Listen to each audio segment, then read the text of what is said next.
세상에는 참 많은 인연들이 있습니다. 그 중에서도 가장 끈끈한 인연은 피를 나눈 형제 간의 인연이라고 하죠. 하지만 때로는 그 끈끈한 인연이 가장 깊은 상처를 남기기도 합니다. 오늘 이야기의 주인공 김수진은 그런 상처를 평생 안고 살아야 했던 사람입니다. 그녀의 이야기를 들으면서 여러분도 한 번쯤 생각해 보시기 바랍니다.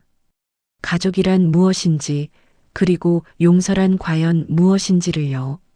김수진이라는 이름을 가진 21살 여자아이가 있었습니다. 그녀는 서울 변두리의 작은 원룸에서 혼자 살고 있었습니다. 부모님은 수진이가 고등학교 2학년 때 교통사고로 세상을 떠나셨습니다. 그날 이후 수진이와 오빠 민석은 단둘이 남겨졌습니다. 민석은 수진이보다 5살 위였습니다. 그 당시 민석은 21살이었고 갓 성인이 된 나이였죠. 장례를 치르고 난 뒤 민석은 수진이의 손을 꼭 잡고 말했었습니다. 수진이는 지금도 그때의 기억을 생생히 떠올립니다. 오빠의 손은 참 따뜻했습니다. 그 따뜻한 손이 자신을 평생 지켜줄 거라고 어린 수진이는 그렇게 믿었습니다. 민석은 동생에게 약속했습니다. 앞으로 자기가 부모 역할을 하겠다고 수진이가 대학 갈 때까지 열심히 돈을 벌겠다고 말이죠. 그 약속을 들으며 수진이는 울었습니다. 슬픔 때문이기도 했지만 한편으로는 오빠가 있어서 안심이 되기도 했습니다. 그로부터 몇 년이 흘렀습니다. 민석은 약속대로 열심히 일했습니다. 낮에는 공장에서 일하고 밤에는 편의점 아르바이트를 했습니다. 힘들었지만 동생을 위해서라면 참을 수 있었습니다. 수진이도 오빠에게 폐를 끼치지 않으려고 열심히 공부했습니다. 성적도 괜찮았고 장학금도 받았습니다. 그렇게 둘은 서로를 의지하며 살아갔습니다. 하지만 사람의 인생이란 게 참 알 수 없는 법입니다. 언제 어디서 어떻게 변할지 아무도 모르는 법이죠. 민석의 인생이 꼬이기 시작한 건 그가 25살이 되던 해였습니다. 그해 봄 민석은 공장 동료들과 어울리기 시작했습니다. 처음에는 그저 퇴근 후 소주 한잔 하는 정도였습니다. 일의 피로를 푸는 소소한 낙이었죠. 그런데 그 모임에 한 사람이 끼어들었습니다. 공장장의 조카라는 사람이었습니다. 그 사람은 겉으로는 친절하고 유쾌해 보였습니다. 이야기도 재미있게 했고 술자리 분위기도 잘 띄웠습니다. 민석을 비롯한 동료들은 그 사람을 좋아하게 되었습니다. 자연스럽게 자주 어울리게 되었죠. 어느 날 그 사람이 제안을 했습니다. 심심한데 가볍게 화투 한 판 치자고 말이죠. 민석은 처음에 거절했습니다. 도박은 하지 않는다고, 그건 위험한 거라고 말했습니다. 하지만 그 사람은 웃으며 말했습니다. 도박이 아니라 그냥 놀이라고, 돈도 몇만 원씩만 걸고 재미로 하는 거라고 했습니다. 민석은 고민했습니다. 다들 한다는데 자기만 빠지면 왠지 분위기를 깨는 것 같았습니다. 결국 민석은 그 자리에 참여했습니다. 처음에는 정말 작은 돈이었습니다. 10,000원, 20,000원 정도였죠. 지는 날도 있었고 이기는 날도 있었습니다. 그렇게 몇 달이 지났습니다. 민석은 점점 그 재미에 빠져들었습니다. 화투를 칠 때의 그 긴장감, 이겼을 때의 쾌감이 중독성이 있었습니다. 그리고 어느 순간부터 판돈이 커지기 시작했습니다. 10,000원이 10만 원이 되었고 10만 원은 100만 원이 되었습니다. 민석은 멈춰야 한다는 걸 알았습니다. 하지만 이미 늦었습니다. 도박이라는 게 참 무서운 게 한번 깊이 들어가면 빠져나오기가 힘듭니다. 잃으면 본전 생각에 계속하게 되고 이기면 더 큰 판에 욕심이 생깁니다. 민석의 통장 잔고는 점점 줄어들었습니다. 월급을 받으면 그대로 도박판에 다 날렸습니다. 수진이의 학비를 위해 모아둔 돈까지 손을 대기 시작했습니다. 밤에는 잠을 설치고 낮에는 멍하니 일했습니다. 공장 동료들도 민석의 이상한 모습을 눈치챘지만 아무도 말하지 않았습니다. 다들 비슷한 처지였으니까요. 그러던 어느 날 민석은 큰 판에 참여하게 되었습니다. 그날따라 운이 좋았습니다. 계속 이겼습니다. 민석의 앞에는 돈다발이 쌓였습니다. 1,000만 원이 넘는 돈이었습니다. 민석은 기뻤습니다. 이 돈이면 그동안 잃은 돈을 다 회복할 수 있었습니다. 수진이 학비도 낼 수 있고 월세도 낼 수 있었습니다. 하지만 그 순간 민석은 치명적인 실수를 했습니다. 여기서 그만둬야 하는데 욕심이 생긴 겁니다. 한 판만 더 하면 2,000만 원을 만들 수 있다는 생각이 들었습니다. 그래서 그날 번 돈을 다시 판에 걸었습니다. 그리고 그날 민석은 모든 걸 잃었습니다. 게다가 더 큰 문제가 생겼습니다. 민석은 돈이 없는 상태에서 판에 참여했습니다. 상대방에게 빚을 진 겁니다. 그 액수가 무려 3,000만 원이었습니다. 민석은 그날 밤 멍하니 집으로 돌아왔습니다. 손은 떨렸고 정신은 하나도 없었습니다. 수진이는 그날 오빠의 이상한 모습을 눈치챘습니다. 민석은 밥도 먹지 않고 방에 들어가 문을 잠갔습니다. 수진이가 노크를 해도 대답이 없었습니다. 그날 밤 민석의 방에서는 낮은 신음소리가 들렸습니다. 수진이는 걱정되었지만 오빠가 혼자 있고 싶다고 생각해서 그냥 놔뒀습니다. 며칠이 지났습니다. 민석의 핸드폰에는 계속 전화가 걸려왔습니다. 낯선 번호들이었습니다. 민석은 전화를 받지 않았습니다. 하지만 문자는 계속 왔습니다. 그 내용은 협박이었습니다. 돈을 갚지 않으면 어떻게 되는지 알 거라는 내용이었죠. 민석은 공포에 떨었습니다. 어느 날 저녁 민석의 집 앞에 검은 차가 섰습니다. 차에서 덩치 큰 남자 2명이 내렸습니다. 그들은 민석의 집 문을 두드렸습니다. 아니, 두드린 게 아니라 세게 쳤습니다. 쿵쿵 소리가 복도에 울렸습니다. 민석은 숨을 죽이고 문 뒤에 서 있었습니다. 심장이 미친 듯이 뛰었습니다. 남자들의 목소리가 들렸습니다. 목소리는 낮았지만 협박적이었습니다. 문을 안 열면 부수고 들어가겠다는 말도 했습니다.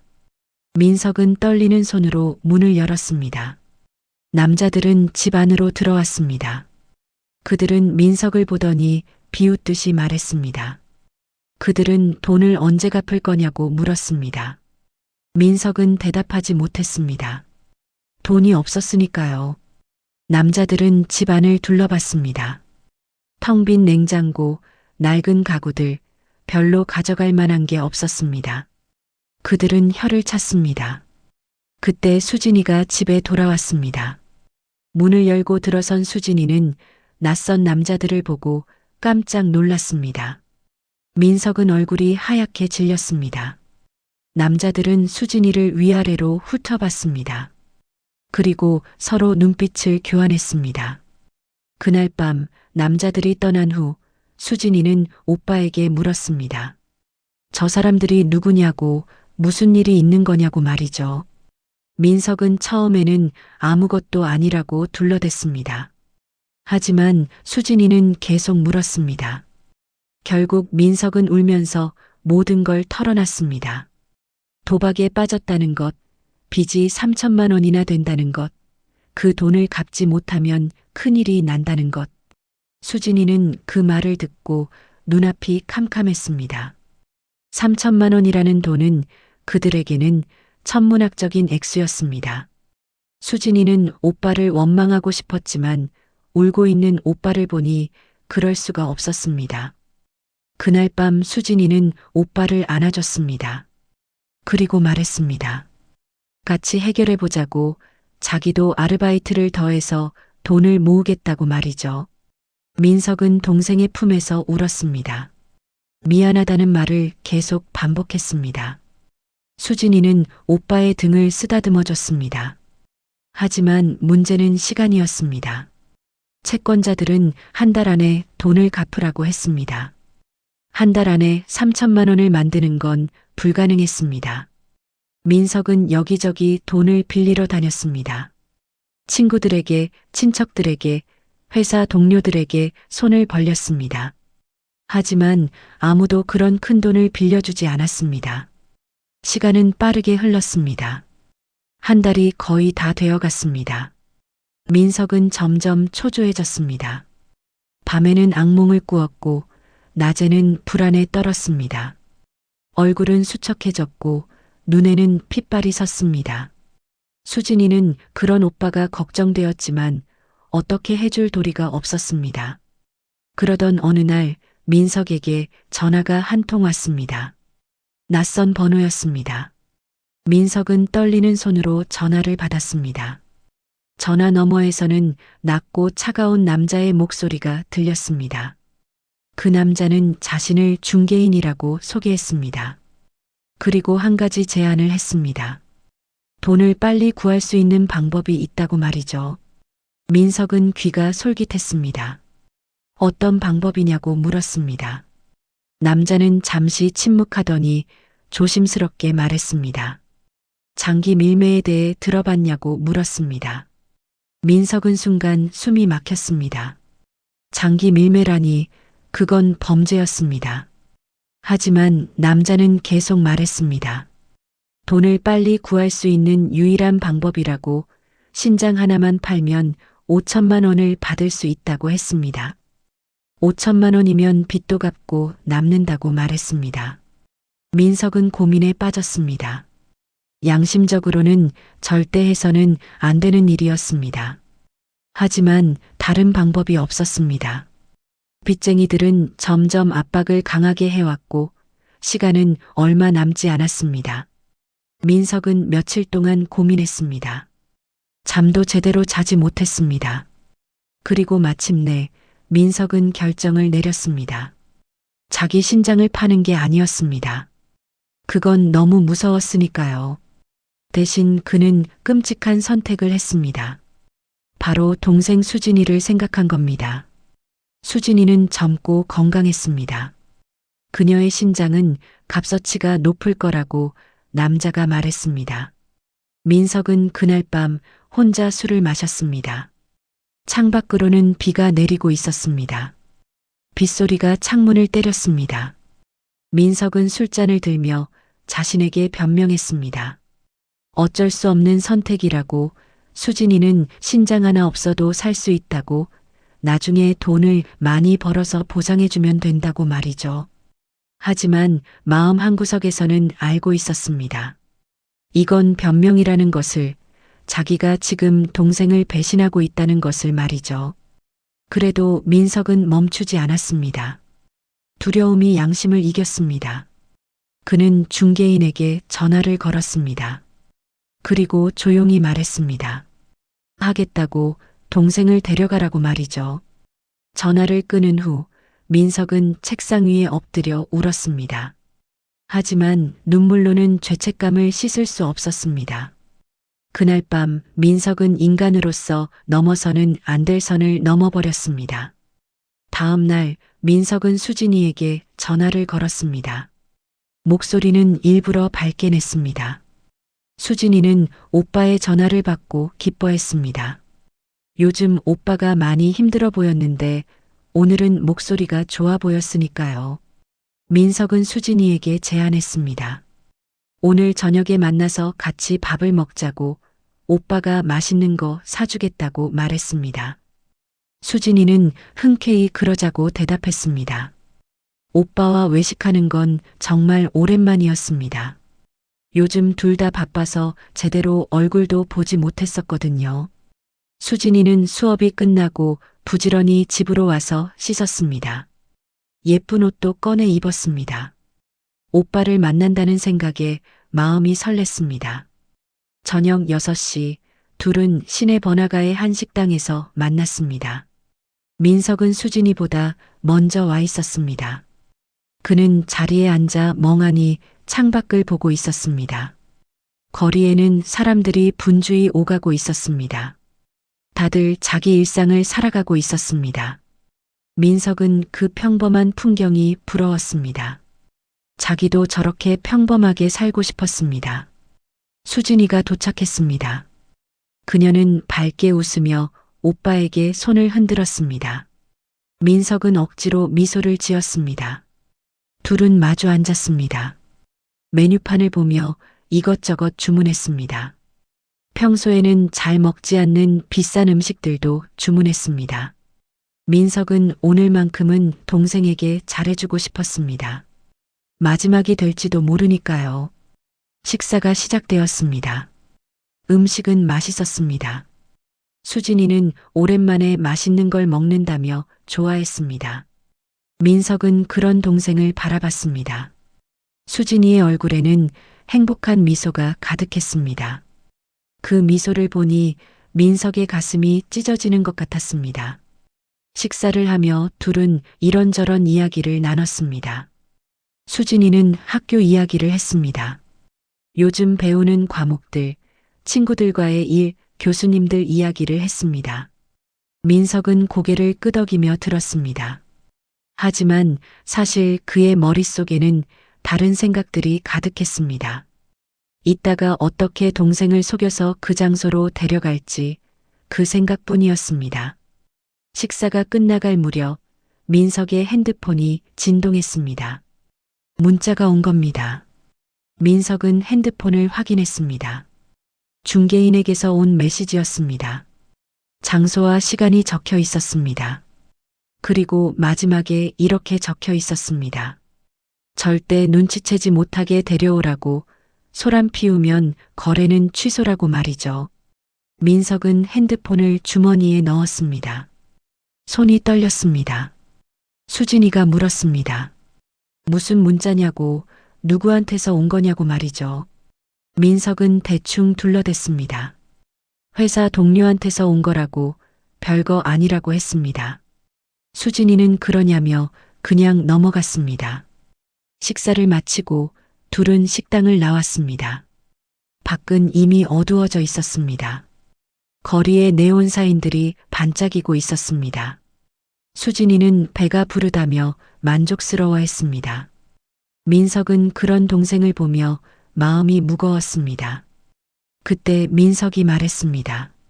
수진이에게 잠깐 같이 가줄 곳이 있다고 말했습니다.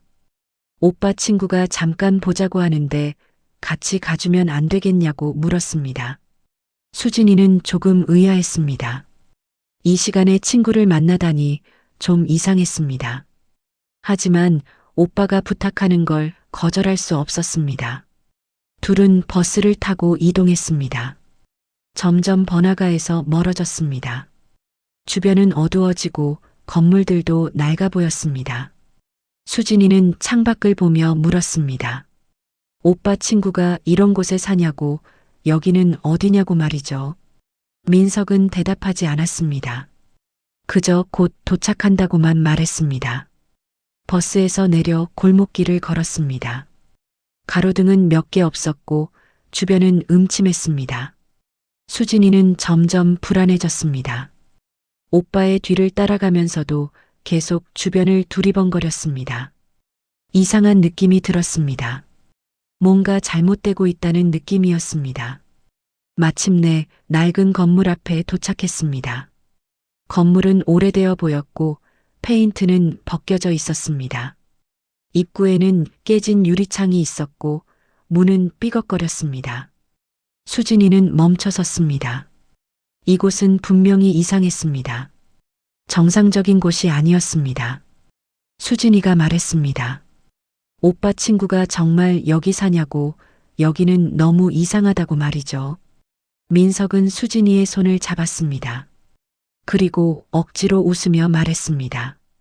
걱정하지 말라고, 금방 끝날 거라고 했습니다. 하지만 민석의 손은 차가웠고 땀에 젖어 있었습니다.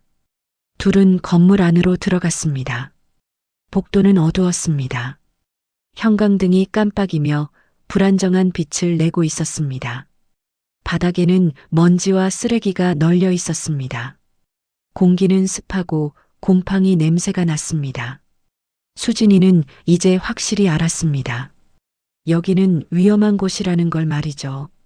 수진이가 멈춰섰습니다. 그리고 오빠를 돌아봤습니다. 오빠의 얼굴에는 두려움과 죄책감이 가득했습니다. 수진이는 그 표정을 보고 직감했습니다. 오빠가 자신을 배신하고 있다는 걸 말이죠. 수진이의 목소리가 떨렸습니다. 오빠 여기가 어디냐고, 왜 자기를 여기 데려온 거냐고 물었습니다. 민석은 대답하지 못했습니다. 그저 고개를 숙이고 있을 뿐이었습니다. 그때 계단 위에서 발소리가 들렸습니다. 여러 명의 발소리였습니다. 수진이는 뒤로 물러났습니다. 본능적으로 도망가야 한다고 느꼈습니다.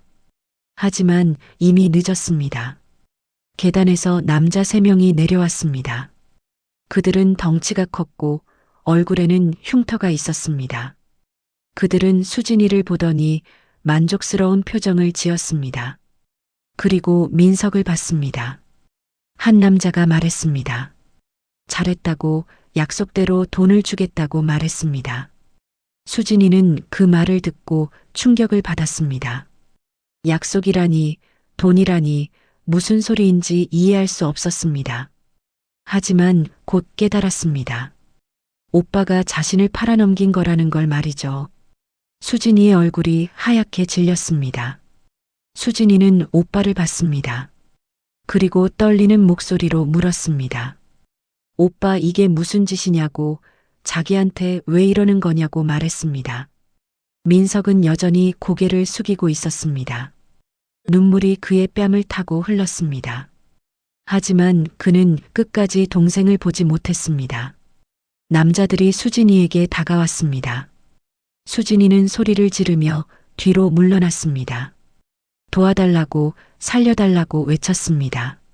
하지만 이 건물에는 아무도 없었습니다. 아무도 그녀의 외침을 듣지 못했습니다. 남자들은 수진이를 붙잡았습니다. 수진이는 발버둥 쳤지만 그들의 힘을 당해낼 수 없었습니다. 그들은 수진이를 끌고 위층으로 올라갔습니다. 수진이는 계속 소리를 질렀습니다. 오빠를 불렀습니다. 제발 자기를 구해달라고, 이러지 말라고 애원했습니다. 하지만 민석은 움직이지 않았습니다. 그는 그 자리에 서서 동생이 끌려가는 모습을 지켜봤습니다. 한 남자가 민석에게 다가왔습니다. 그리고 가방을 하나 건네줬습니다. 가방 안에는 돈다발이 들어 있었습니다. 5천만 원이었습니다. 남자는 말했습니다. 약속대로 돈이라고, 이제 빚도 갚고 남을 거라고 말했습니다. 민석은 그 가방을 받아들었습니다.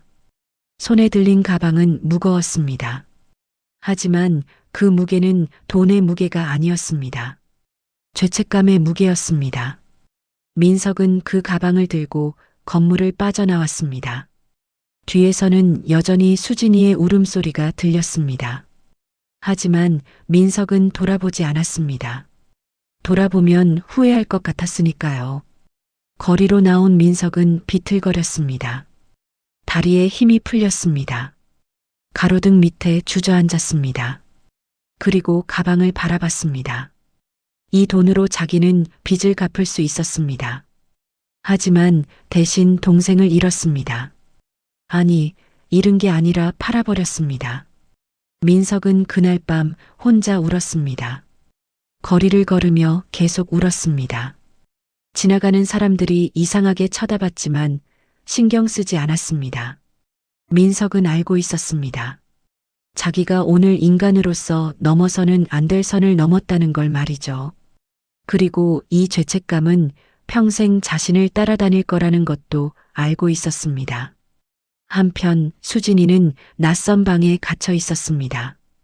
방은 좁고 어두웠습니다. 창문에는 철창이 쳐져 있었고 문은 밖에서 잠겨 있었습니다. 수진이는 구석에 웅크리고 앉아 있었습니다. 눈물은 이미 다 말라버렸습니다. 이제 남은 건 공포와 분노뿐이었습니다. 수진이는 생각했습니다. 오빠가 자기를 배신했다는 사실을, 자기를 돈을 위해 팔아넘겼다는 사실을 말이죠. 믿을 수 없었습니다. 그렇게 자기를 사랑한다고 했던 오빠가, 자기를 평생 지켜주겠다고 약속했던 오빠가 이런 짓을 했다니 말이죠. 수진이는 벽에 머리를 기댔습니다. 차가운 벽의 감촉이 느껴졌습니다. 그녀는 생각했습니다. 여기서 어떻게 빠져나갈 수 있을지, 살아남을 수 있을지 말이죠. 남자들은 내일 그녀를 데려가서 수술을 한다고 했습니다.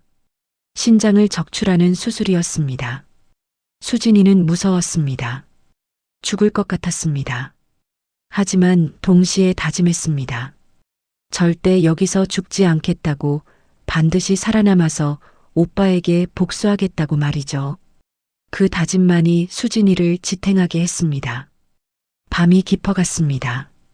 건물 밖에서는 도시의 불빛이 반짝이고 있었습니다. 하지만 수진이가 갇힌 방은 어둡고 차가웠습니다. 수진이는 그 어둠 속에서 혼자 버텨야 했습니다. 내일을 기약할 수 없는 밤이었습니다. 민석은 그날 밤 집에 돌아갔습니다. 하지만 잠을 잘 수 없었습니다. 눈을 감으면 동생의 얼굴이 떠올랐습니다. 울부짖는 동생의 모습, 자기를 애원하는 목소리가 귓가에 맴돌았습니다. 민석은 이불을 뒤집어 쓰고 귀를 막았습니다. 하지만 소리는 사라지지 않았습니다. 새벽이 되어서야 민석은 겨우 잠들었습니다. 하지만 악몽에 시달렸습니다. 꿈속에서 수진이가 나타났습니다. 그녀는 온몸이 피투성이었고 민석을 노려보고 있었습니다.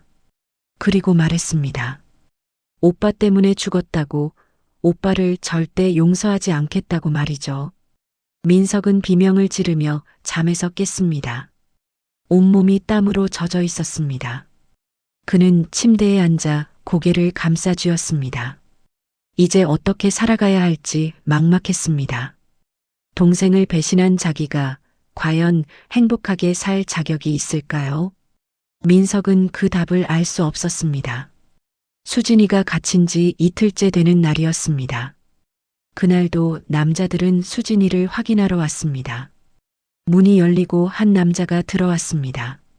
그는 손에 주사기와 약을 들고 있었습니다. 수진이를 보더니 무표정하게 말했습니다. 건강 체크를 한다고, 가만히 있으라고 했습니다. 수진이는 저항하지 않았습니다. 저항해봤자 소용없다는 걸 알았으니까요. 남자는 수진이의 팔에서 피를 뽑았습니다. 그리고 혈압을 재고 체온을 쟀습니다. 모든 게 정상이었습니다. 남자는 만족스러운 표정을 지었습니다. 남자가 나가기 전 수진이가 물었습니다. 자기를 언제 풀어줄 거냐고, 자기가 무슨 잘못을 했냐고 말이죠. 남자는 비웃었습니다. 그리고 말했습니다. 풀어주는 건 없다고, 내일 모레 수술이 예정되어 있다고 했습니다. 수술이 끝나면 병원에 버려질 거라고 말했습니다. 그 말을 듣고 수진이는 온몸이 얼어붙었습니다. 내일 모레면 이틀밖에 남지 않았습니다. 이틀 안에 탈출하지 못하면 끝이었습니다. 수진이는 결심했습니다. 오늘 밤 반드시 여기서 빠져나가야 한다고 말이죠. 남자가 나가고 문이 잠겼습니다. 수진이는 방 안을 다시 한번 살폈습니다. 탈출할 방법을 찾아야 했습니다. 창문은 철창이 쳐져 있어서 불가능했습니다. 문은 밖에서 잠겨 있었습니다. 유일한 희망은 문을 여는 것이었습니다. 수진이는 방 안을 뒤졌습니다. 오래된 침대, 부서진 의자, 먼지 쌓인 책상, 그 중에서 침대 다리가 눈에 들어왔습니다. 침대는 낡았고 다리 하나가 흔들렸습니다. 수진이는 그 다리를 잡고 힘을 주었습니다. 조금씩 흔들렸습니다. 시간을 들여 조금씩 다리를 비틀었습니다. 손에 물집이 잡히고 손톱이 깨졌습니다. 하지만 멈추지 않았습니다. 마침내 침대 다리가 빠졌습니다. 쇠로 된 다리였습니다. 길이는 팔뚝만 했고 무게도 제법 나갔습니다. 이것으로 문을 부술 수 있을 것 같았습니다. 밤이 되었습니다. 건물은 조용해졌습니다. 남자들도 대부분 잠든 것 같았습니다. 수진이는 문 앞에 섰습니다. 심장이 빠르게 뛰었습니다. 지금이 기회였습니다. 수진이는 쇠막대를 들고 문 손잡이를 내려쳤습니다. 콰당 소리가 복도에 울렸습니다. 수진이는 숨을 멈췄습니다. 누가 올까봐 두려웠습니다. 하지만 아무 소리도 들리지 않았습니다. 다행이었습니다. 수진이는 다시 손잡이를 내려쳤습니다. 한 번, 두 번, 세 번. 손잡이가 조금씩 망가지기 시작했습니다. 마침내 문이 열렸습니다. 수진이는 쇠막대를 들고 조심스럽게 복도로 나왔습니다. 복도는 어두웠습니다. 형광등 몇 개만 깜빡이고 있었습니다. 수진이는 맨발로 복도를 걸었습니다. 발소리가 나지 않도록 조심했습니다. 계단을 찾아 내려갔습니다. 한 층, 두 층, 조용히 내려갔습니다. 그런데 3층에서 갑자기 문이 열렸습니다. 한 남자가 나왔습니다. 그는 담배를 피우러 나온 것 같았습니다. 남자와 수진이의 눈이 마주쳤습니다. 남자는 순간 놀랐습니다. 그리고 소리를 지르려고 했습니다.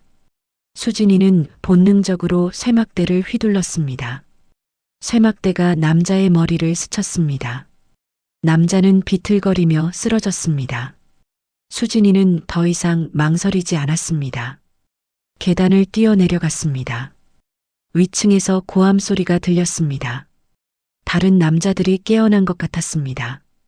수진이는 더 빠르게 뛰었습니다. 1층에 도착해서 출구를 찾았습니다. 다행히 문은 잠겨 있지 않았습니다. 수진이는 문을 열고 밖으로 뛰쳐나갔습니다.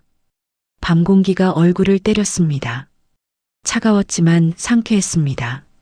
수진이는 골목을 따라 달렸습니다. 뒤에서 추격하는 소리가 들렸습니다. 남자들이 뒤쫓아오고 있었습니다. 수진이는 숨이 차올랐지만 멈추지 않았습니다. 골목을 빠져나와 큰 도로로 나왔습니다. 밤이었지만 차들이 지나다니고 있었습니다. 수진이는 도로를 건너려고 했습니다. 하지만 그때 뒤에서 손이 그녀의 어깨를 잡았습니다. 남자였습니다. 수진이는 소리를 지르며 뿌리쳤습니다. 그 순간 지나가던 차가 급정거했습니다. 운전자가 창문을 내리고 소리쳤습니다. 무슨 일이냐고 위험하다고 말했습니다. 수진이는 그 차로 달려갔습니다. 그리고 도와달라고 외쳤습니다. 저 사람들이 자기를 납치했다고 경찰을 불러달라고 말했습니다. 운전자는 놀라서 핸드폰을 꺼냈습니다. 경찰에 신고하려는 것 같았습니다. 남자들은 그 모습을 보고 멈춰 섰습니다. 그리고 서로 눈빛을 교환하더니 뒤돌아 달아났습니다. 사람들이 많은 곳에서 계속 붙잡을 수는 없었던 겁니다. 수진이는 그 자리에 주저앉았습니다. 온몸이 떨렸습니다. 운전자가 차에서 내려 수진이를 부축했습니다.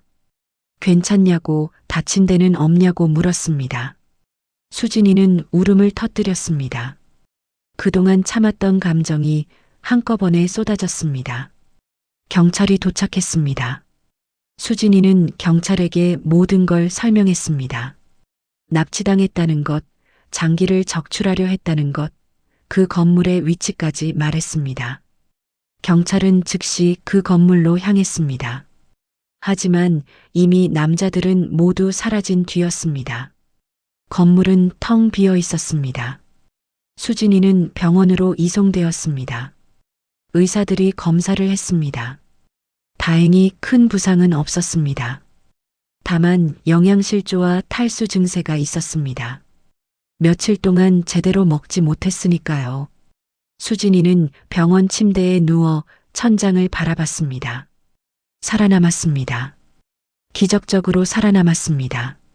하지만 마음 한구석은 텅 비어 있었습니다. 오빠에 대한 믿음, 가족에 대한 신뢰, 그 모든 게 사라져버렸습니다. 이제 남은 건 분노뿐이었습니다. 며칠 후 수진이는 퇴원했습니다.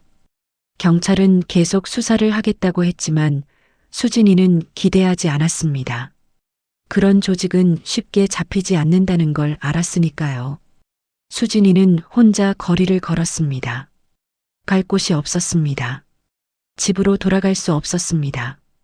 오빠가 있을 테니까요. 오빠의 얼굴을 보면 무슨 짓을 저지를지 자기도 확신할 수 없었습니다. 친구들에게도 연락할 수 없었습니다. 이 일을 어떻게 설명해야 할지 몰랐으니까요. 수진이는 무료 쉼터를 찾아갔습니다. 노숙자들을 위한 쉼터였습니다. 그곳에서 잠을 청했습니다. 밤에는 다른 사람들의 코 고는 소리, 기침 소리가 들렸습니다. 낯선 환경이었지만 수진이는 참아야 했습니다. 낮에는 무료 급식소에서 밥을 얻어먹었습니다. 줄을 서서 기다렸습니다. 앞에는 나이든 노인들, 장애인들, 힘든 사람들이 서 있었습니다. 수진이도 그들 중 한 명이 되었습니다. 자존심이 상했지만 어쩔 수 없었습니다. 그렇게 일주일이 지났습니다. 수진이는 점점 지쳐갔습니다. 미래가 보이지 않았습니다. 이렇게 살다가 언젠가는 정말 죽을지도 모른다는 생각이 들었습니다. 그런 생각을 하니 더 우울해졌습니다. 어느 날 수진이는 큰 병원 앞을 지나가게 되었습니다. 서울의 유명한 대학병원이었습니다. 유리문 너머로 깨끗하고 밝은 로비가 보였습니다. 환자들과 보호자들이 오가고 있었습니다. 그 중에서도 하얀 가운을 입은 의사들이 눈에 띄었습니다. 수진이는 그들을 바라봤습니다. 의사들은 자신감 있게 걸었습니다. 그들의 손에는 차트가 들려 있었고 얼굴에는 책임감이 묻어났습니다. 그들은 생명을 살리는 사람들이었습니다. 자기를 죽이려 했던 사람들과는 정반대의 사람들이었습니다. 그 순간 수진이의 머릿속에 한 가지 생각이 번쩍 떠올랐습니다. 자기도 저렇게 될 수 있을까? 의사가 될 수 있을까? 말도 안 되는 생각이었습니다. 고등학교만 겨우 졸업한 자기가, 돈도 없는 자기가 어떻게 의사가 될 수 있겠습니까? 하지만 수진이는 그 생각을 떨쳐버릴 수 없었습니다. 오히려 그 생각이 점점 강해졌습니다. 만약 자기가 의사가 된다면, 생명을 살리는 사람이 된다면 자기를 배신한 오빠에게 복수할 수 있을 거라는 생각이 들었습니다. 오빠가 언젠가 아프게 되었을 때 자기가 그를 살릴 수도 있고 죽일 수도 있는 위치에 서는 것, 그것이야말로 진정한 복수가 아닐까요? 수진이는 그날 밤 잠을 이루지 못했습니다. 머릿속에는 온통 그 생각뿐이었습니다. 의사가 되겠다는 생각, 복수하겠다는 생각. 그 두 가지 생각이 수진이를 사로잡았습니다. 그리고 그 생각이 수진이에게 새로운 목표를 주었습니다. 다음 날 수진이는 도서관으로 갔습니다. 무료로 이용할 수 있는 공공 도서관이었습니다. 그곳에서 의대 입시에 관한 책을 찾았습니다. 두꺼운 책이었습니다. 내용은 어려워 보였습니다. 하지만 수진이는 포기하지 않았습니다. 첫 페이지를 펼쳤습니다. 그리고 읽기 시작했습니다. 모르는 단어가 많았습니다. 이해가 안 되는 부분도 많았습니다. 하지만 수진이는 계속 읽었습니다. 사전을 찾아가며 인터넷을 검색하며 공부했습니다. 그날 이후 수진이의 하루는 달라졌습니다. 아침에 일어나면 도서관으로 갔습니다. 하루 종일 책을 읽었습니다. 밥은 급식소에서 먹고 잠은 쉼터에서 잤습니다. 그리고 남은 시간은 모두 공부에 썼습니다. 처음에는 힘들었습니다. 기초가 부족했으니까요. 하지만 수진이는 포기하지 않았습니다. 밤늦게까지 공부했습니다. 손에는 펜이 굳은 살이 박였고 눈에는 충혈이 생겼습니다. 하지만 멈추지 않았습니다. 몇 달이 지났습니다. 수진이의 실력은 조금씩 늘어났습니다. 처음에는 이해할 수 없었던 내용들이 이제는 보였습니다. 문제를 풀 수 있게 되었습니다. 그 과정이 수진이에게 희망을 주었습니다. 수진이는 검정고시를 준비했습니다. 고등학교 졸업장이 필요했으니까요. 혼자 공부하는 것이 쉽지 않았지만 수진이는 해냈습니다. 검정고시에 합격했습니다. 그리고 그 다음은 수능이었습니다. 수능 준비는 더 힘들었습니다. 혼자서 모든 과목을 공부해야 했으니까요. 학원도 다닐 수 없었고 과외도 받을 수 없었습니다. 오직 도서관 책과 인터넷 강의만이 수진이의 선생님이었습니다. 하지만 수진이는 포기하지 않았습니다. 매일 15시간씩 공부했습니다. 자는 시간을 줄였고 쉬는 시간도 최소화했습니다. 온 정신을 공부에만 쏟았습니다. 그 원동력은 복수였습니다. 오빠에게 복수하겠다는 그 마음 하나로 버텼습니다. 그렇게 2년이 흘렀습니다. 수진이는 수능을 쳤습니다. 결과는 놀라웠습니다. 상위 1% 안에 들었습니다. 혼자 공부한 것 치고는 놀라운 성적이었습니다. 수진이는 그 성적표를 보며 울었습니다. 기쁨의 눈물이었습니다. 하지만 문제가 있었습니다. 의대 등록금이었습니다. 의대는 등록금이 비쌌습니다. 수진이에게는 그런 돈이 없었습니다. 수진이는 고민했습니다. 이렇게까지 왔는데 포기할 수는 없었습니다. 수진이는 장학금을 알아봤습니다. 다행히 성적 우수 장학금이 있었습니다. 수진이의 성적이면 전액 장학금을 받을 수 있었습니다. 수진이는 장학금을 신청했습니다. 그리고 합격했습니다. 마침내 수진이는 의대에 입학했습니다. 25살이었습니다. 또래보다 늦은 나이였습니다. 하지만 수진이는 개의치 않았습니다. 중요한 건 자기가 해냈다는 것, 의사가 되는 길에 들어섰다는 것이었습니다. 의대 생활은 힘들었습니다. 공부량이 엄청났습니다. 해부학, 생리학, 병리학 등 배워야 할 게 산더미 같았습니다. 수진이는 다른 학생들보다 더 열심히 했습니다. 새벽까지 공부했고 주말에도 쉬지 않았습니다. 동기들은 수진이를 이상하게 봤습니다. 너무 열심히 한다고 좀 쉬라고 말했습니다. 하지만 수진이는 멈출 수 없었습니다. 자기에게는 목표가 있었으니까요. 최고의 의사가 되어야 했습니다. 그래야 복수할 수 있었습니다. 6년이 흘렀습니다. 수진이는 의대를 졸업했습니다. 성적은 수석이었습니다. 그리고 레지던트 과정을 시작했습니다. 수진이는 외과를 선택했습니다. 특히 이식외과를 전공하기로 했습니다. 신장을 적출하려 했던 자기가 이제는 신장을 이식하는 의사가 되는 것. 아이러니했지만 수진이에게는 의미가 있었습니다. 레지던트 과정도 힘들었습니다. 밤낮 없이 일했습니다. 수술에 참여하고 환자를 돌봤습니다. 지치고 힘들었지만 수진이는 견뎠습니다. 그리고 마침내 전문의가 되었습니다. 35살이었습니다. 수진이는 이제 대학병원의 이식외과 전문의였습니다. 하얀 가운을 입고 메스를 든 의사가 되었습니다. 그녀는 거울을 보며 생각했습니다. 이제 준비가 되었다고, 복수할 준비가 되었다고 말이죠.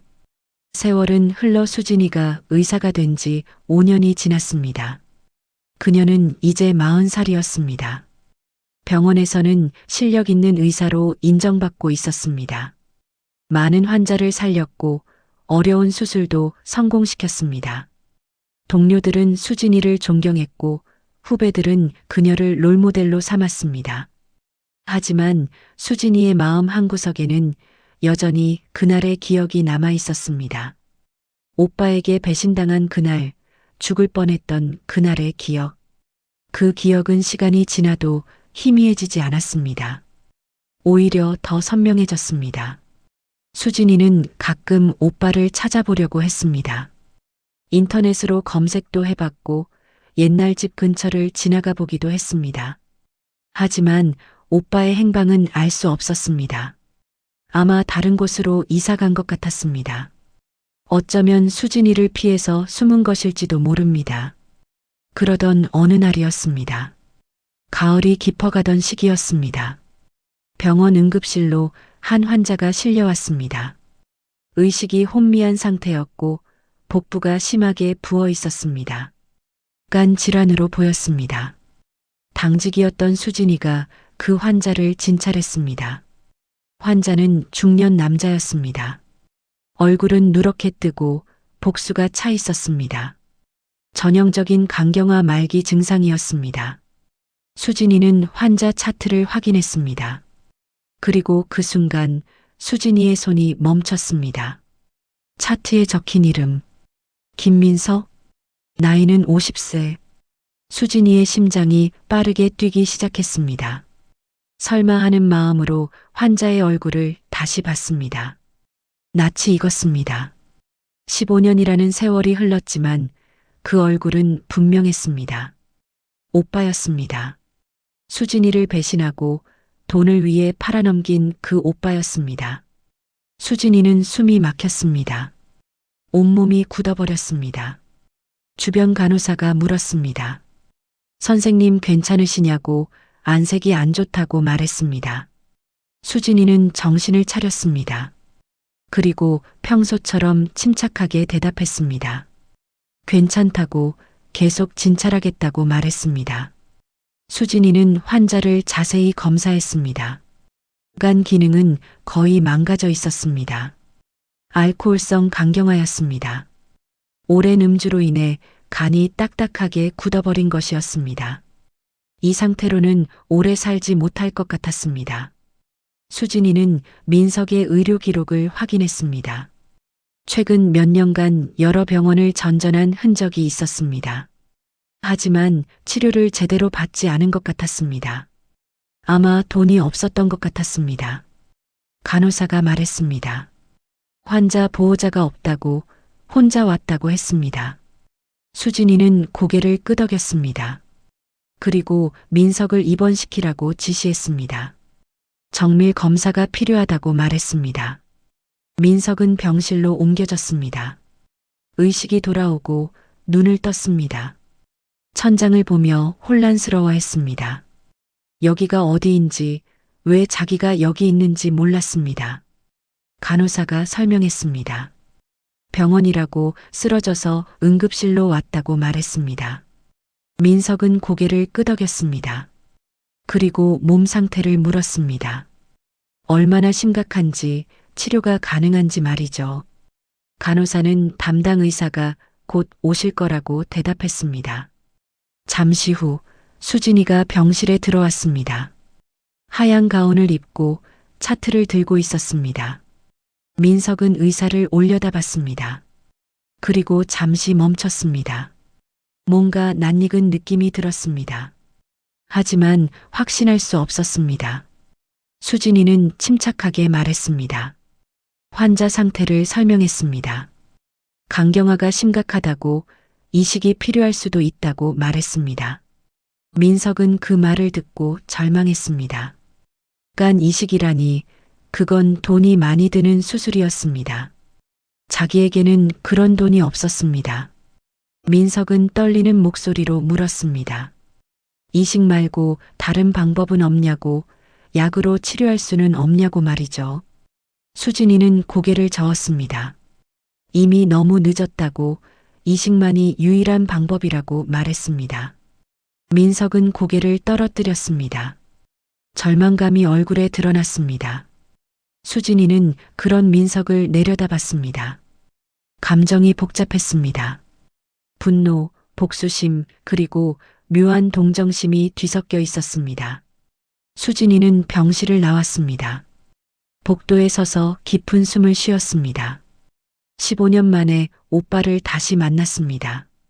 그것도 자기가 의사가 되고 오빠가 환자가 되어서 말이죠. 이것이 운명일까요? 아니면 우연일까요? 수진이는 알 수 없었습니다. 며칠 후 민석의 상태는 더 악화되었습니다. 간성 혼수가 왔고 응급 처치가 필요했습니다. 수진이는 직접 처치를 했습니다. 약물을 투여하고 상태를 안정시켰습니다. 민석은 가까스로 의식을 되찾았습니다. 민석은 수진이에게 감사를 표했습니다. 살려줘서 고맙다고, 선생님이 아니었으면 죽을 뻔했다고 말했습니다. 수진이는 아무 대답도 하지 않았습니다. 그저 환자 상태를 기록할 뿐이었습니다. 그날 밤 수진이는 민석의 의료 기록을 다시 확인했습니다. 간 이식 대기자 명단에 올라갈 자격이 있는지 검토했습니다. 조건은 까다로웠습니다. 금주를 해야 하고 정기적으로 병원에 와야 하고 이식 후 관리를 잘해야 했습니다. 수진이는 민석을 추천할 수 있었습니다. 의사로서 그렇게 할 수 있었습니다. 하지만 동시에 추천하지 않을 수도 있었습니다. 민석의 과거 병력을 보면 약물 남용과 불성실한 치료 기록이 있었습니다. 그런 환자는 이식 우선순위에서 밀릴 수 있었습니다. 수진이는 고민했습니다. 오빠를 살려야 할까요? 아니면 그대로 죽게 내버려둬야 할까요? 복수를 하려면 지금이 기회였습니다. 아무것도 하지 않으면 민석은 몇 달 안에 죽을 것입니다. 아무도 수진이를 탓하지 않을 것입니다. 하지만 수진이는 의사였습니다. 생명을 살리는 사람이었습니다. 환자가 누구든 그가 어떤 과거를 가졌든 의사는 최선을 다해야 했습니다. 그것이 의사의 윤리였습니다. 수진이는 며칠 동안 잠을 이루지 못했습니다. 머릿속에는 온통 그 생각뿐이었습니다. 밤마다 악몽을 꾸었습니다. 꿈속에서 민석이 나타났습니다. 그리고 동생을 배신한 그날의 장면이 반복되었습니다. 어느 날 아침 수진이는 결정을 내렸습니다. 민석을 이식대기자 명단에 올리기로 했습니다. 하지만 조건을 붙였습니다. 완전한 금주, 정기적인 검사, 그리고 철저한 사후 관리를 약속해야 한다는 조건이었습니다. 수진이는 민석의 병실을 찾았습니다. 민석은 침대에 누워 창밖을 보고 있었습니다. 수진이가 들어오자 고개를 돌렸습니다. 수진이는 의자에 앉았습니다. 그리고 조용히 말했습니다. 이식대기자 명단에 올릴 수 있다고, 하지만 조건이 있다고 말했습니다. 민석은 귀를 기울였습니다. 수진이는 조건들을 설명했습니다. 민석은 고개를 끄덕였습니다. 무엇이든 하겠다고, 제발 살려달라고 말했습니다. 수진이는 민석을 바라봤습니다. 15년 전 자기를 배신한 그 사람이 이제는 자기 앞에 무릎을 꿇고 있었습니다. 살려달라고 애원하고 있었습니다. 아이러니했습니다. 세상은 참 묘하게 돌아간다는 생각이 들었습니다. 수진이는 일어났습니다. 그리고 말했습니다. 명단에 올려두겠다고, 기증자가 나타나면 연락하겠다고 했습니다. 민석은 감사하다며 고개를 숙였습니다. 수진이는 병실을 나왔습니다. 복도를 걸으며 수진이는 생각했습니다. 자기가 지금 옳은 일을 하고 있는 걸까요? 오빠를 살리는 게 맞는 걸까요? 아직도 확신이 서지 않았습니다. 하지만 이미 결정을 내렸습니다. 이제는 되돌릴 수 없었습니다. 민석이 이식대기자 명단에 오른 지 석 달이 지났습니다. 그동안 민석은 병원의 지시를 잘 따랐습니다. 술을 끊었고 정기적으로 검사를 받았습니다. 몸 상태를 최대한 좋게 유지하려고 노력했습니다. 수진이는 그런 민석을 지켜봤습니다. 가끔 병실을 방문해서 상태를 확인했습니다. 민석은 수진이를 볼 때마다 감사를 표했습니다. 선생님이 아니었으면 자기는 진작 죽었을 거라고 말했습니다. 민석은 여전히 수진이가 자기 동생인 줄 몰랐습니다. 15년이라는 세월이 수진이를 많이 바꿔놓았습니다. 그리고 의사 가운을 입고 전문적으로 행동하는 수진이를 동생과 연결시킬 수 없었습니다. 어느 날 수진이에게 전화가 왔습니다. 장기 이식 코디네이터로부터의 전화였습니다. 적합한 기증자가 나타났다고 민석과 매칭이 된다고 말했습니다. 수진이는 그 소식을 듣고 잠시 말을 잃었습니다. 마침내 그 순간이 온 것이었습니다. 오빠의 생명이 자기 손에 달린 순간 수진이는 깊은 숨을 쉬었습니다. 그리고 준비하겠다고 대답했습니다. 수진이는 민석에게 소식을 전했습니다. 기증자가 나타났다고 내일 수술을 진행할 거라고 말했습니다. 민석은 믿을 수 없다는 표정을 지었습니다. 그리고 울음을 터뜨렸습니다. 감사하다고, 정말 감사하다고 계속 말했습니다. 수진이는 그런 민석을 바라봤습니다. 감정이 복잡했습니다. 이 사람이 자기를 배신했던 오빠라는 사실, 그리고 이제 자기가 그의 생명을 쥐고 있다는 사실, 모든 게 비현실적으로 느껴졌습니다. 그날 밤 수진이는 잠을 이룰 수 없었습니다. 내일 수술을 생각하니 가슴이 답답했습니다. 수술 자체는 어렵지 않았습니다. 수진이는 이미 수십 번에 간 이식 수술을 성공시켰습니다. 기술적으로는 문제가 없었습니다. 하지만 문제는 마음이었습니다. 수진이는 자기 자신에게 물었습니다. 과연 최선을 다해서 오빠를 살릴 수 있을까요? 아니면 무의식 중에 실수를 저지를까요? 복수하고 싶은 마음이 손을 흔들게 만들지는 않을까요?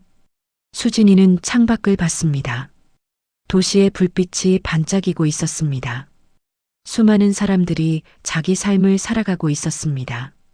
그 중에서 수진이는 한 사람의 생명을 책임지고 있었습니다. 그 무게가 어깨를 짓눌렀습니다. 다음 날 아침 수술 준비가 시작되었습니다. 민석은 수술복으로 갈아입었습니다. 마취 전 검사를 받았습니다. 모든 게 순조로웠습니다. 수술실로 들어가기 전 민석은 수진이를 봤습니다. 민석은 떨리는 목소리로 말했습니다. 선생님, 정말 감사하다고, 선생님 덕분에 새 삶을 얻는다고 말했습니다. 그리고 묻지도 않았는데 자기 이야기를 하기 시작했습니다. 민석은 말했습니다. 자기가 과거에 정말 큰 잘못을 저질렀다고, 동생을 배신했다고 고백했습니다. 돈 때문에 동생을 나쁜 사람들한테 팔아넘겼다고, 그 죄책감에 15년 동안 살았다고 말했습니다. 민석의 눈에는 눈물이 고였습니다. 그는 계속 말했습니다. 동생은 아마 죽었을 거라고, 자기 때문에 죽었을 거라고 말했습니다. 그 죄책감으로 술을 마셨고, 그래서 간이 망가졌다고 말했습니다. 모든 게 자기 자업자득이라고 했습니다. 수진이는 그 고백을 들으며 숨을 참았습니다. 가슴이 터질 것 같았습니다. 민석은 자기가 한 일을 후회하고 있었습니다. 15년 동안 죄책감에 시달렸던 것입니다. 수진이는 말할 수 없었습니다. 동생이 살아있다고, 바로 자기가 그 동생이라고 말할 수 없었습니다. 민석은 마지막으로 말했습니다. 만약 동생이 살아있다면 용서를 빌고 싶다고, 하지만 그럴 자격도 없다는 걸 안다고 말했습니다. 그리고 부탁했습니다. 수술이 잘 되어서 살아난다면 남은 인생은 속죄하며 살겠다고 약속했습니다. 수진이는 고개를 끄덕였습니다. 그리고 조용히 말했습니다. 최선을 다하겠다고, 걱정하지 말라고 했습니다. 민석은 감사하다며 수술실로 들어갔습니다. 수진이는 수술 준비를 했습니다. 손을 씻고 수술복을 입고 장갑을 꼈습니다. 거울 앞에 선 자기 모습을 봤습니다. 하얀 마스크 뒤로 눈만 보였습니다. 그 눈에는 결의가 담겨 있었습니다. 수술실에 들어갔습니다. 민석은 이미 마취되어 수술대에 누워 있었습니다. 의식이 없는 상태였습니다. 수술팀이 대기하고 있었습니다. 간호사들, 마취과 의사, 보조의사들. 모두 수진이의 지시를 기다리고 있었습니다. 수진이는 수술대 앞에 섰습니다. 민석의 복부가 드러나 있었습니다. 소독이 되어 있었고 수술 부위가 표시되어 있었습니다. 수진이는 메스를 들었습니다. 차가운 금속의 감촉이 느껴졌습니다. 수진이는 잠시 멈췄습니다.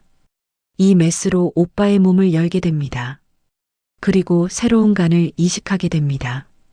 오빠의 생명을 살리게 됩니다. 하지만 동시에 이 메스로 오빠를 죽일 수도 있었습니다.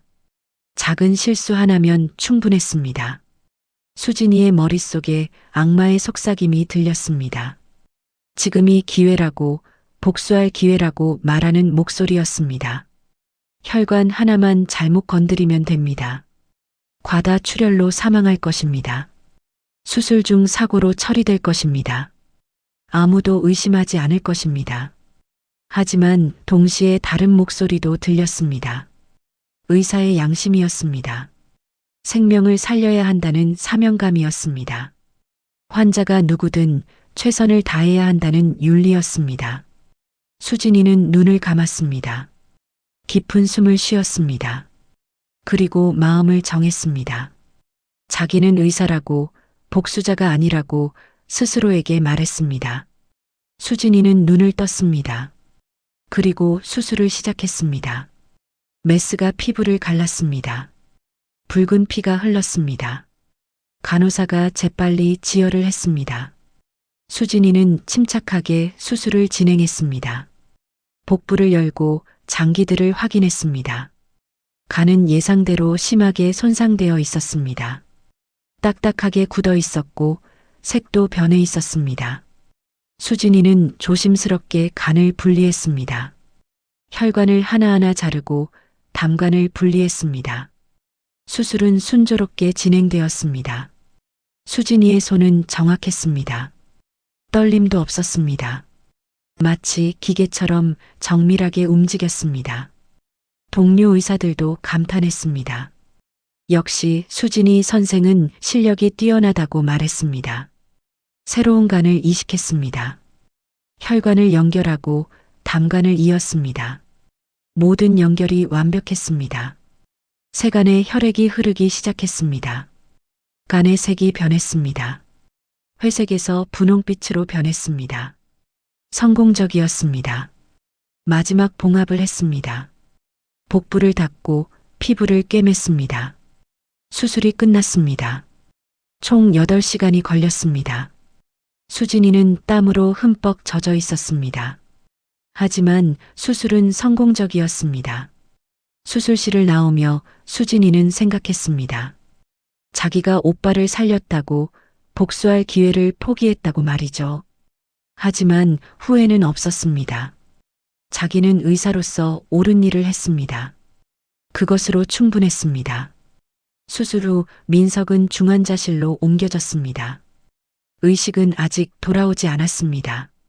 마취에서 깨어나려면 몇 시간이 더 필요했습니다. 수진이는 중환자실에서 민석을 지켜봤습니다. 모니터에는 심박수와 혈압이 표시되고 있었습니다. 모든 수치가 안정적이었습니다. 수진이는 의자에 앉아 민석을 바라봤습니다. 15년 만에 이렇게 가까이서 오빠를 보게 되었습니다. 오빠는 많이 늙어 있었습니다. 얼굴에는 주름이 가득했고 머리카락에는 흰머리가 섞여 있었습니다. 한때 건강하고 젊었던 오빠의 모습은 찾아볼 수 없었습니다. 수진이는 복잡한 감정에 휩싸였습니다. 여전히 오빠를 미워했습니다. 자기를 배신한 그 일을 용서할 수 없었습니다. 하지만 동시에 오빠도 고통받았다는 걸 알게 되었습니다. 15년 동안 죄책감에 시달렸다는 걸 알게 되었습니다. 몇 시간 후 민석의 눈꺼풀이 떨렸습니다. 의식이 돌아오고 있었습니다. 수진이는 민석의 손을 잡았습니다. 따뜻한 손이었습니다. 살아있다는 증거였습니다.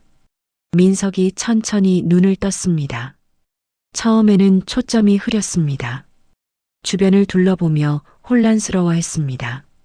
수진이가 말했습니다. 수술이 잘 끝났다고 이제 괜찮을 거라고 말했습니다.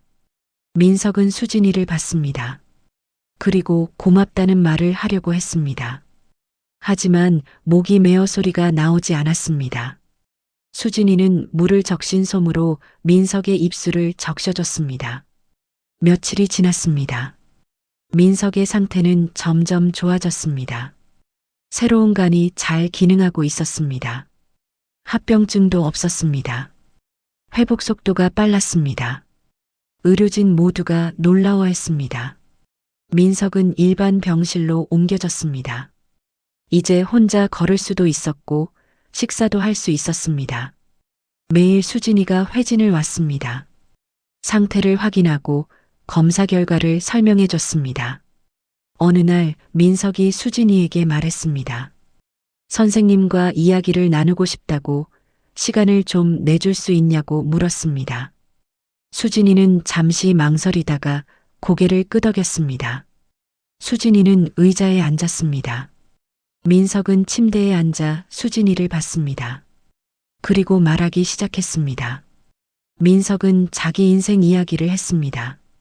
어떻게 도박에 빠지게 되었는지, 어떻게 빚을 지게 되었는지 말했습니다. 그리고 가장 큰 잘못, 동생을 배신한 이야기를 했습니다. 민석은 눈물을 흘리며 말했습니다. 그날 이후 단 하루도 편하게 잠든 적이 없다고, 매일 밤 악몽을 꾸었다고 말했습니다. 동생의 얼굴이 나타나서 자기를 원망했다고 했습니다. 민석은 동생을 찾아보려고 했다고 말했습니다. 하지만 찾을 수 없었다고, 아마 죽었을 거라고 생각했다고 했습니다. 그 죄책감으로 술을 마시기 시작했고, 그래서 간이 망가졌다고 말했습니다. 민석은 수진이를 봤습니다. 그리고 말했습니다. 선생님 덕분에 새 생명을 얻었다고, 이제는 제대로 살고 싶다고 말했습니다. 만약 동생이 살아있다면 찾아서 용서를 빌고 싶다고, 평생 속죄하며 살고 싶다고 했습니다. 수진이는 그 말을 들으며 가슴이 아팠습니다. 오빠는 진심으로 후회하고 있었습니다. 자기가 저지른 잘못을 뼈저리게 느끼고 있었습니다. 수진이는 결심했습니다. 이제 진실을 말해야 할 때라고 생각했습니다. 수진이는 조용히 말했습니다. 동생은 죽지 않았다고, 살아있다고 말했습니다. 민석은 깜짝 놀랐습니다. 정말이냐고, 어떻게 아냐고 물었습니다. 수진이는 마스크를 벗었습니다. 그리고 민석을 똑바로 봤습니다. 민석은 수진이의 얼굴을 봤습니다. 처음에는 누군지 몰랐습니다.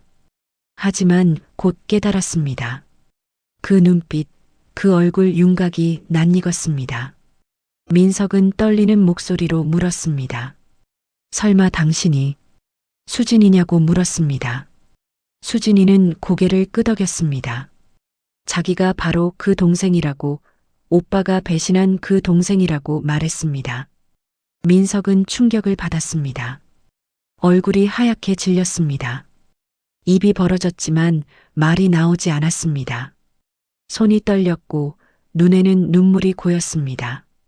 수진이는 계속 말했습니다. 자기가 어떻게 탈출했는지, 어떻게 살아남았는지, 어떻게 의사가 되었는지 이야기했습니다. 그 모든 과정을 오빠에게 복수하기 위해서였다고 말했습니다. 민석은 듣기만 했습니다. 한마디도 하지 못했습니다. 죄책감과 충격으로 온몸이 굳어 있었습니다. 수진이는 마지막으로 말했습니다. 수진이는 말했습니다. 수술하는 동안 오빠를 죽일 수도 있었다고, 그렇게 하려고 마음먹었었다고 말했습니다. 하지만 그러지 않았다고, 의사로서 최선을 다해 살렸다고 했습니다. 수진이는 계속 말했습니다. 복수는 죽음이 아니라고, 살려놓고 평생 죄책감에 시달리게 만드는 거라고 말했습니다. 오빠가 건강하게 살면서 매일 자기 얼굴을 보면서 자기가 저지른 죄를 기억하며 살기를 바란다고 말했습니다. 민석은 울기 시작했습니다. 소리내어 울었습니다. 15년 동안 참았던 감정이 터져 나왔습니다. 미안하다고, 정말 미안하다고 계속 말했습니다. 하지만 수진이는 대답하지 않았습니다. 수진이는 일어났습니다. 그리고 병실을 나가려고 했습니다. 민석이 불렀습니다. 수진아, 제발 한 번만 용서해달라고 애원했습니다. 하지만 수진이는 돌아보지 않았습니다. 수진이는 문 앞에서 멈췄습니다. 그리고 돌아보지 않은 채 말했습니다. 용서는 할 수 없다고, 하지만 오빠가 건강하게 오래 살기를 바란다고 말했습니다. 그게 자기의 복수라고 말했습니다. 수진이는 병실을 나왔습니다. 복도를 걸으며 눈물을 흘렸습니다. 이상했습니다. 복수에 성공했는데 왜 슬픈지 몰랐습니다. 오빠를 살렸는데 왜 가슴이 아픈지 몰랐습니다. 수진이는 병원 옥상으로 올라갔습니다. 하늘을 봤습니다. 해가 지고 있었습니다. 노을이 아름다웠습니다. 수진이는 난간에 기대어 섰습니다. 그리고 생각했습니다.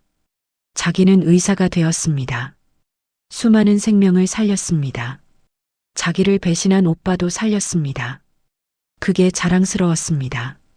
하지만 동시에 마음 한구석은 여전히 공허했습니다. 복수를 했지만 만족스럽지 않았습니다. 수진이는 깨달았습니다. 복수는 상처를 치유하지 못한다는 것을, 오빠를 살리든 죽이든 과거는 바뀌지 않는다는 것을, 자기가 겪은 고통은 사라지지 않는다는 것을. 하지만 그래도 괜찮았습니다. 수진이는 살아남았습니다. 강해졌습니다. 의사가 되었습니다. 그것만으로도 충분했습니다. 오빠에게 복수하는 것보다 자기 자신이 성공한 것이 더 의미 있었습니다. 민석은 한 달 후 퇴원했습니다. 회복이 빨랐습니다. 새로운 간은 완벽하게 기능하고 있었습니다. 의료진 모두가 기뻐했습니다. 민석도 기뻤지만 마음 한구석은 무거웠습니다. 퇴원하는 날 민석은 수진이를 만났습니다. 수진이는 마지막 검진을 했습니다. 모든 게 정상이었습니다. 민석은 건강하게 살 수 있었습니다. 민석은 수진이에게 말했습니다. 고맙다고, 그리고 미안하다고 말했습니다. 수진이는 고개를 끄덕였습니다. 그리고 말했습니다. 건강하게 살라고, 술은 절대 마시지 말라고 말했습니다. 정기적으로 병원에 와서 검사를 받으라고 말했습니다. 민석은 약속했습니다. 그렇게 하겠다고, 선생님 말씀을 꼭 지키겠다고 말했습니다. 그리고 마지막으로 물었습니다. 언젠가 자기를 용서해 줄 수 있냐고 말이죠. 수진이는 잠시 생각했습니다. 그리고 대답했습니다. 모르겠다고, 시간이 필요하다고 말했습니다. 하지만 오빠가 진심으로 뉘우치고 있다는 걸 안다고, 그것만으로도 의미가 있다고 말했습니다. 민석은 고개를 숙였습니다. 이해한다고, 기다리겠다고 말했습니다. 그리고 병원을 떠났습니다. 민석은 새로운 삶을 시작했습니다. 작은 원룸을 구했습니다. 일자리를 찾았습니다. 비록 힘든 일이었지만 열심히 했습니다. 술은 입에 대지 않았습니다. 정기적으로 병원에 갔습니다. 매달 병원에 올 때마다 수진이를 봤습니다. 수진이는 여전히 차가웠습니다. 하지만 민석을 돌봐줬습니다. 검사를 하고 상태를 확인하고 조언을 해줬습니다. 민석은 그게 감사했습니다. 시간이 흘렀습니다. 1년, 2년, 3년. 민석은 계속 건강하게 살았습니다. 일도 잘 됐습니다. 작은 가게를 열었습니다. 손님들이 찾아왔고 장사가 잘 됐습니다. 민석은 조금씩 돈을 모았습니다. 3년째 되는 해에 민석은 수진이를 찾아갔습니다. 진료실로 들어가서 수진이 앞에 섰습니다. 그리고 봉투를 하나 꺼냈습니다. 봉투 안에는 돈이 들어 있었습니다. 민석은 말했습니다. 이게 15년 전 자기가 받은 돈이라고, 그 돈으로 장사를 시작했고 이제 다 모았다고 말했습니다. 이 돈을 수진이에게 주고 싶다고 비록 돈으로 과거를 되돌릴 수는 없지만 그래도 이렇게라도 하고 싶다고 말했습니다. 수진이는 봉투를 보지 않았습니다. 그리고 말했습니다. 그 돈은 필요 없다고 자기는 이미 충분히 가진 게 많다고 말했습니다. 민석은 당황했습니다. 하지만 수진이는 계속 말했습니다. 수진이는 말했습니다. 그 돈으로 좋은 일을 하라고 어려운 사람들을 도우라고 말했습니다. 그게 진정한 속죄가 될 거라고 말했습니다. 민석은 고개를 끄덕였습니다. 그렇게 하겠다고 약속했습니다. 민석은 그 약속을 지켰습니다. 그 돈으로 장학재단을 만들었습니다. 어려운 학생들에게 장학금을 주었습니다. 특히 의대에 가고 싶어하는 학생들을 도왔습니다. 수진이처럼 어려움을 극복하고 의사가 되고 싶은 학생들을 지원했습니다. 수진이는 그 소식을 들었습니다. 신문에 작은 기사가 났습니다. 작은 가게 주인이 장학재단을 만들었다는 내용이었습니다. 수진이는 그 기사를 읽으며 미소 지었습니다. 처음으로 진심 어린 미소였습니다. 5년째 되는 해 수진이는 민석에게 연락했습니다. 만나고 싶다고 저녁을 같이 먹자고 말했습니다. 민석은 놀랐지만 기뻤습니다. 흔쾌히 그러자고 대답했습니다. 둘은 조용한 식당에서 만났습니다. 15년 전 그날 이후 처음으로 가족으로서 만나는 자리였습니다. 민석은 긴장했습니다. 하지만 수진이는 평온해 보였습니다. 식사를 하며 둘은 이야기를 나눴습니다. 민석은 요즘 어떻게 지내는지 말했습니다. 가게 일, 장학재단 일, 그리고 건강 상태를 이야기했습니다. 수진이는 고개를 끄덕이며 들었습니다. 수진이도 자기 이야기를 했습니다. 병원에서의 일, 환자들 이야기, 그리고 최근에 성공시킨 어려운 수술에 대해 말했습니다.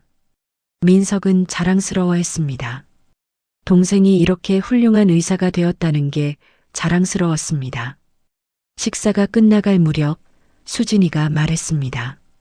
오빠를 용서하기로 했다고 완전히는 아니지만 조금씩 용서하려고 노력하겠다고 말했습니다. 민석은 눈물을 흘렸습니다. 고맙다고, 정말 고맙다고 말했습니다. 수진이는 말했습니다. 과거는 바꿀 수 없지만 미래는 바꿀 수 있다고 말했습니다. 오빠가 지금 잘 살고 있는 것, 좋은 일을 하고 있는 것, 그게 중요하다고 말했습니다. 자기도 이제 과거에 얽매이지 않고 앞으로 나아가고 싶다고 말했습니다. 민석은 고개를 끄덕였습니다. 자기도 그러고 싶다고, 동생과 다시 가족이 되고 싶다고 말했습니다. 수진이는 미소 지었습니다. 시간이 걸릴 거라고 하지만 노력해보자고 말했습니다. 그날 밤 둘은 함께 걸었습니다. 거리는 조용했습니다. 가로등 불빛 아래로 그림자가 길게 늘어졌습니다. 두 사람의 그림자가 나란히 걸었습니다. 수진이는 생각했습니다. 복수는 끝났다고, 이제는 치유의 시간이라고 말이죠. 오빠를 완전히 용서하지는 못하겠지만 함께 살아갈 수는 있을 것 같았습니다. 그것만으로도 충분했습니다. 민석도 생각했습니다. 자기는 동생에게 용서받을 자격이 없다고, 하지만 동생이 기회를 주었다고 말이죠. 그 기회를 절대 낭비하지 않겠다고 다짐했습니다. 남은 인생 동안 동생에게 잘해주겠다고 마음먹었습니다. 그로부터 10년이 더 흘렀습니다. 수진이는 이제 50살이었습니다. 병원에서는 과장이 되었습니다. 수많은 환자를 살렸고 많은 후배 의사들을 가르쳤습니다. 그녀의 이름은 의료계에서 존경받았습니다. 민석은 60대가 되었습니다. 여전히 건강했습니다. 가게는 잘 되고 있었고 장학재단도 성장했습니다.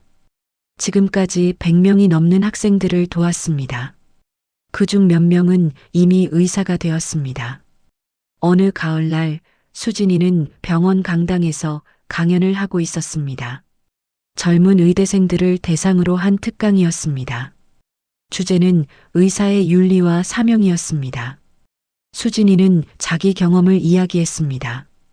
어떻게 의사가 되었는지, 어떤 어려움을 겪었는지 말했습니다. 그리고 한 환자 이야기를 했습니다. 자기를 배신한 사람을 살린 이야기였습니다. 학생들은 숨죽여 들었습니다. 수진이는 말했습니다. 그 순간 복수할 수 있었다고, 하지만 그러지 않았다고 말했습니다. 왜냐하면 자기는 의사이기 때문이라고 말했습니다. 수진이는 계속 말했습니다. 의사는 생명을 살리는 사람이라고, 환자가 누구든 최선을 다해야 한다고 말했습니다. 그게 의사의 윤리라고, 그게 우리의 사명이라고 말했습니다. 수진이는 학생들을 보며 말했습니다. 여러분도 언젠가 어려운 선택을 해야 할 때가 올 거라고, 그때 의사로서의 양심을 지키라고 당부했습니다. 그게 여러분을 진정한 의사로 만들 거라고 말했습니다. 강연이 끝나고 학생들이 박수를 보냈습니다. 수진이는 무대에서 내려왔습니다. 그때 한 사람이 다가왔습니다. 민석이었습니다. 그는 강연을 듣기 위해 병원에 왔던 것이었습니다. 민석은 수진이를 봤습니다. 그리고 말했습니다. 정말 자랑스럽다고, 동생이 이렇게 훌륭한 의사가 되어서 자랑스럽다고 말했습니다. 수진이는 미소 지었습니다. 고맙다고, 오빠도 잘하고 있다고 말했습니다. 둘은 병원 카페로 갔습니다. 커피를 마시며 이야기를 나눴습니다. 민석은 최근 소식을 전했습니다. 장학재단에서 새로 지원한 학생이 의대에 합격했다고, 그 학생이 수진이처럼 어려운 환경에서 자랐다고 말했습니다. 수진이는 기뻐했습니다. 그런 학생들이 희망을 갖게 되는 게 중요하다고, 오빠가 좋은 일을 하고 있다고 말했습니다. 민석은 쑥스러워했습니다. 이게 자기가 할 수 있는 최선이라고 말했습니다. 수진이는 창밖을 봤습니다. 가을 햇살이 따뜻했습니다.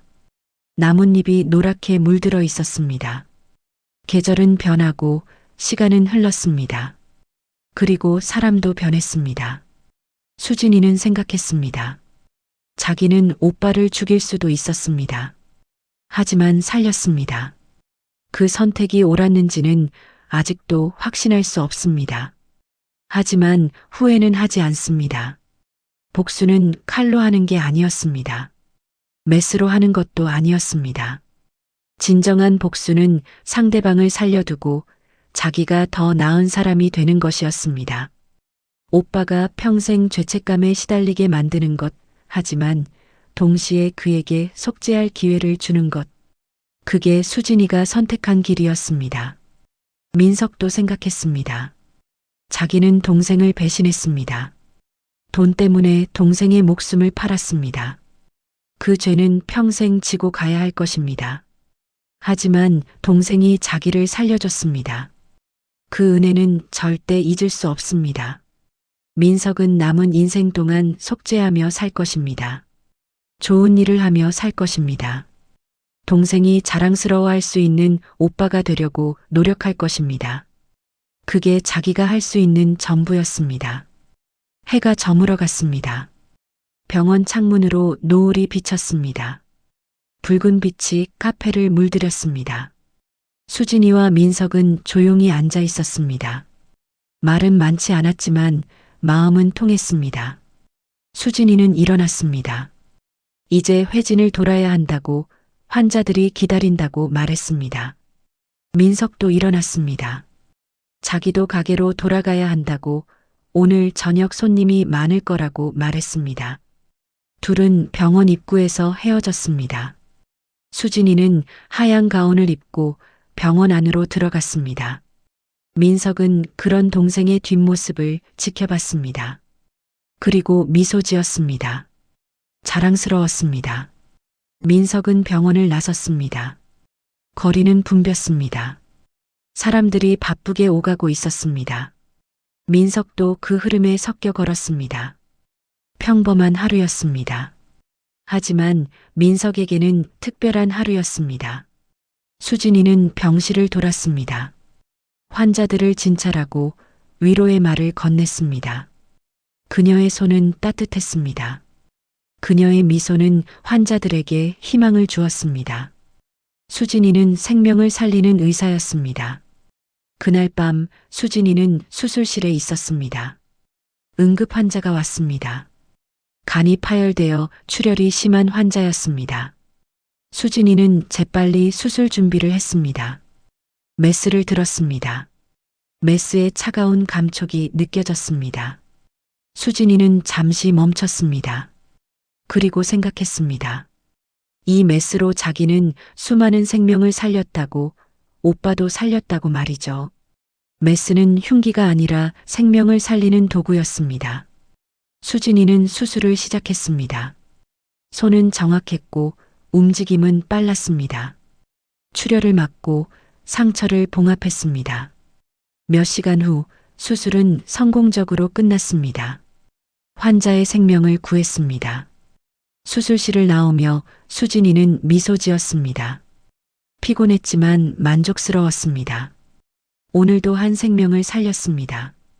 그게 수진이의 일이었고 사명이었고 복수였습니다. 메스는 흉기보다 강했습니다. 증오보다 사랑이 강했습니다. 복수보다 용서가 강했습니다. 수진이는 그걸 배웠습니다. 15년이라는 긴 시간 동안 고통 속에서 배웠습니다. 그리고 이제 수진이는 자유로웠습니다. 과거에 얽매이지 않았습니다. 오빠를 원망하지도 자기 자신을 불쌍히 여기지도 않았습니다. 그저 하루하루 최선을 다해 살았습니다. 그게 진정한 승리였습니다. 하늘에는 별이 빛나고 있었습니다.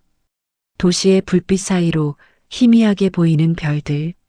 수진이는 병원 옥상에서 그 별들을 봤습니다. 그리고 생각했습니다. 자기도 저 별처럼 빛나고 싶다고, 어둠 속에서도 희망이 되고 싶다고 말이죠. 수진이의 삶은 계속될 것입니다. 앞으로도 많은 환자를 만날 것입니다. 어려운 수술도 하게 될 것입니다. 하지만 수진이는 두렵지 않았습니다. 자기는 강했고 지혜로웠고 자비로웠습니다. 그리고 무엇보다 수진이는 살아있었습니다. 죽을 뻔했지만 살아남았습니다. 배신당했지만 다시 일어났습니다. 그게 가장 큰 복수였습니다. 살아남아서 성공해서 행복해지는 것. 그게 수진이의 승리였습니다. 메스는 흉기보다 강했습니다. 그리고 수진이는 그 메스를 든 의사였습니다. 생명을 살리는 의사였습니다. 그게 수진이의 정체성이었고 자랑이었고 미래였습니다. 이야기는 여기서 끝입니다. 하지만 수진이의 삶은 계속됩니다. 매일 아침 병원에 출근하고 환자를 진찰하고 수술을 하고 생명을 살립니다. 그리고 가끔 오빠를 만나 커피를 마시며 이야기를 나눕니다. 과거는 지울 수 없습니다. 하지만 과거에 갇혀 살 필요는 없습니다. 수진이는 앞을 봅니다. 미래를 봅니다. 희망을 봅니다. 그리고 매일 한 걸음씩 나아갑니다. 그게 수진이의 이야기입니다. 배신과 복수, 그리고 용서의 이야기입니다. 메스는 흉기보다 강하다는 것을 증명한 이야기입니다. 그리고 무엇보다 살아남은 자의 이야기입니다.